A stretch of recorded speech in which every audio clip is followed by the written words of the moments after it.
This video is meant for RadioControlToysOnline.com and Red Cat Racing, and this is my Earthquake 8E problem.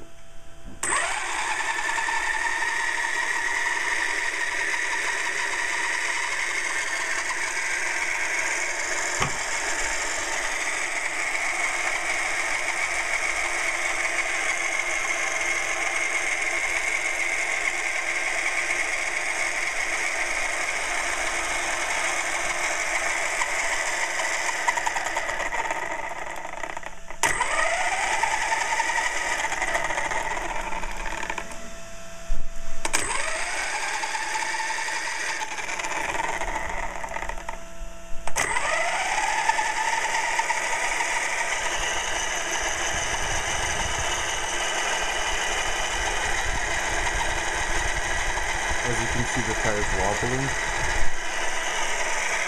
but this tire is fine, all straight.